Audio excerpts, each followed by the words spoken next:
4 अक्टूबर 2023 को आम आदमी पार्टी के राज्यसभा सांसद संजय सिंह की दिल्ली की शराब नीति मामले में आरोपी बनाकर ईडी गिरफ्तारी करती है। उसके बाद अगले दिन 5 अक्टूबर को संजय सिंह को दिल्ली की राउज़ कोर्ट में पेश करते हुए ईडी संजय सिंह की न्यायिक हिरासत की मांग करती है और उसके बाद से लगातार ही संजय सिंह की न्यायिक हिरासत बढ़ती चली जाती है, जो पूरा साल खत्म होने तक भी नहीं रुकती और फिर आ जाता है जनवरी 2024। और उसी जनवरी 2024 में तारीख आती है 6 जनवरी की, जब यहां पर अदालत संजय सिंह को आदेश देती है कि जिस तरह से आम आदमी पार्टी ने उन्हें एक बार फिर से राज्यसभा सांसद के लिए मनोनीत किया है, उसके लिए वो नामांकन दाखिल करने 9 जनवरी को यहां पर संबंधित अधिकारियों के सामने पेश हो सकते हैं और अपना नामांकन दाखिल कर सकते हैं। दरअसल यहां पर आने वाली 27 जनवरी को संजय सिंह का राज्यसभा सांसद के तौर पर कार्यकाल खत्म हो रहा है। ऐसे में आम आदमी पार्टी ने संजय सिंह को एक बार फिर से यहां पर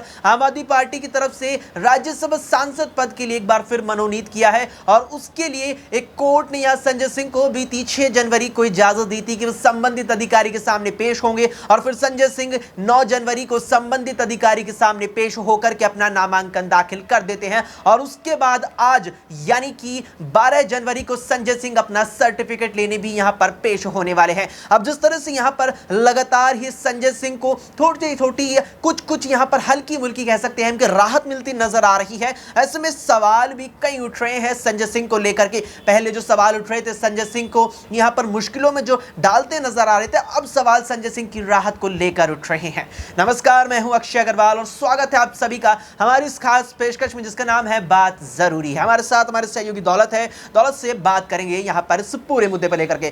दौलत, सबसे पहले यहां पर मेरा सवाल यही रहेगा कि सबसे पहले यहां पर हमने देखा कि संजय सिंह पहले 6 जनवरी को यहां उन्हें राहत मिलती है कोर्ट की तरफ से। इसके बाद यहां पर जो 9 जनवरी को नामांकन दाखिल करने आते हैं और अब आज यानी कि 12 जनवरी को वे यहां पर फिर से अपना सर्टिफिकेट लेने आ रहे हैं। क्या इसका मतलब ये समझ लिया जाए कि जल्द ही संजय सिंह को जो दिल्ली की शराब नीति मामले में, घोटाले के मामले में उन्हें आरोपी बनाया गया, इस मामले में भी उन्हें राहत मिल सकती है? बिल्कुल, यहाँ पर वो राज्यसभा सांसद के लिए अपना नामांकन भरने आए हैं। आज 4 बजे फिर वापस वो तिहाड़ जेल से बाहर आएंगे, यहाँ पर अपने दस्तावेज जमा करेंगे, उसके बाद वापस जाएंगे। लेकिन इस बीच कहा जा रहा है कि वो एक शेर हैं, मतलब उनकी पार्टी उनको शेर बनाने पर लगातार यहाँ पर तुली हुई। उनकी पत्नी भी कहती है कि शेर हैं और ईडी और बीजेपी उनसे डरती है। यानी यहाँ पर कुछ बयान वो दे सकते हैं, कुछ यहाँ पर कह सकते हैं। हालांकि कोर्ट ने उनको मना किया हुआ है, लेकिन मना करने के बावजूद भी वो कई बार ईडी की कार्रवाई के बीच ऐसे बयान वो दे चुके हैं। तो आज भी ऐसी ही लगातार अटकलें लगाई जा रही हैं। वो बयान देंगे या फिर अरविंद केजरीवाल से वो जेल के बाहर मिल सकते हैं, पार्टी के तमाम नेताओं से वो मिल सकते हैं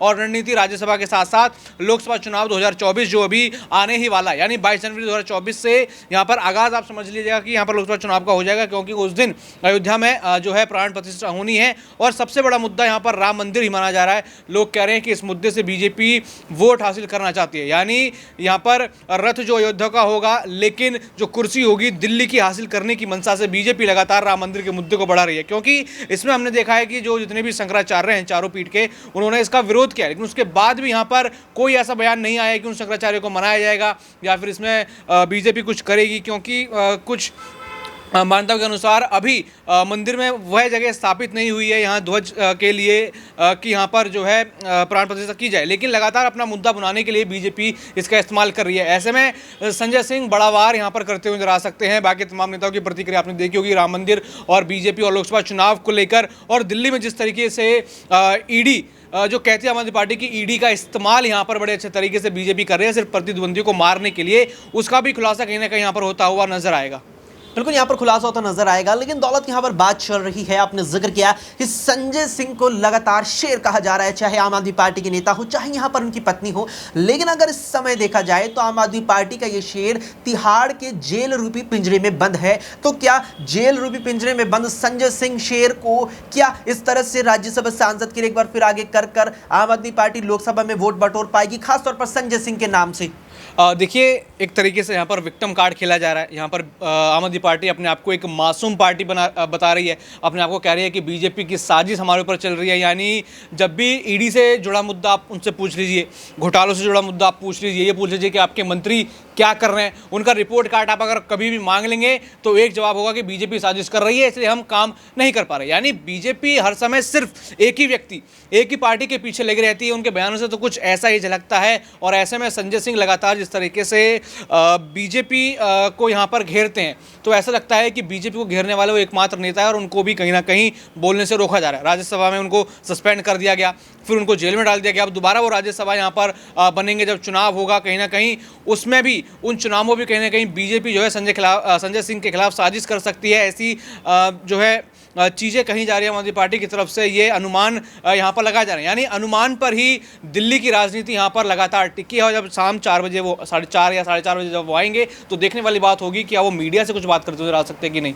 देखने वाली बात बिल्कुल यहां पर होने वाली है कि संजय सिंह को जिस तरह से कोर्ट के द्वारा सख्त रूप में हिदायत दी गई है कि मीडिया से बिल्कुल दूर रहे, कोई भी बयानबाजी ना करे, ऐसे में संजय सिंह मीडिया के सामने अपना क्या कुछ रवैया अपनाते हैं। ऐसे में दौलत एक आखिरी सवाल मैं आपसे इस पूरी बात के दौरान लेना चाहूंगा कि दिल्ली की बात चल रही है, आम आदमी पार्टी संजय सिंह की बात है तो हम नहीं भुला सकते, मैं भी केजरीवाल का जो दूसरा अध्याय, दूसरा एक कह सकते कि चैप्टर दिल्ली के अंदर आम आदमी पार्टी ने शुरू कर दिया है। Door to door campaign party चला रही है, जनता से जान रही है डोर टू डोर जाकर के कि क्या अरविंद केजरीवाल को जेल जाना चाहिए या नहीं।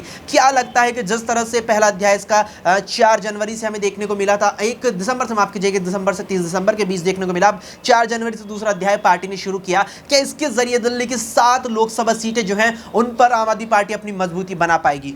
देखिए 7 लोकसभा सीटों पर यहाँ पर आम आदमी पार्टी को उतरना चाहती है। इंडिया लाइन से भी वो यही बात कर रही है और ऐसे में मैं भी केजरीवाल जैसा मिशन जो अभियान है कहीं ना कहीं काम आ सकता है। ऐसे में वो बीजेपी और कहीं ना कहीं कांग्रेस के कई प्रदेशों पर वो वार कर रही है। यानी इंडिया लाइंस में रहते हुए भी कांग्रेस के खिलाफ यहाँ पर आम आदमी पार्टी चल रही है। तो ऐसे में कहीं ना कहीं लोकसभा का चुनाव उनके लिए यहाँ पर मुश्किल हो सकता है। और यहाँ पर अगर कुछ महत्वपूर्ण सीटें अगर यहाँ पर कांग्रेस मांग लेती है, क्योंकि आम आदमी पार्टी से कई ज़्यादा बड़ी वो पार्टी है, उन घटक दलों में सबसे बड़ा घटक दल कांग्रेस यहाँ पर है। भले ही यहाँ पर अभी वो सिंगल डिजिट में हो लोकसभा में, लेकिन सबसे बड़ा विपक्ष वो अभी भारत का है। तो ऐसे में अरविंद केजरीवाल और आम आदमी पार्टी को बड़ी मुश्किल यहाँ पर आने वाली है सीटों के बंटवारे के चक्कर में। यहाँ पर किस तरीके से वो 7 लोकसभा सीटें साधेंगे। चलिए 7 नहीं, अगर 4, 3 या 5 भी मिलती हैं तो उनको कैसे साधेंगे, क्योंकि आपने अंतर देखा होगा 2019 में करीब 6 लाख, 5 लाख, 4 लाख, 4.5 लाख, 6.5 लाख, इतने लाख वोट्स का अंतर है। तो ऐसे में क्या आम आदमी पार्टी जो 2019 में दूसरे नंबर पे थी,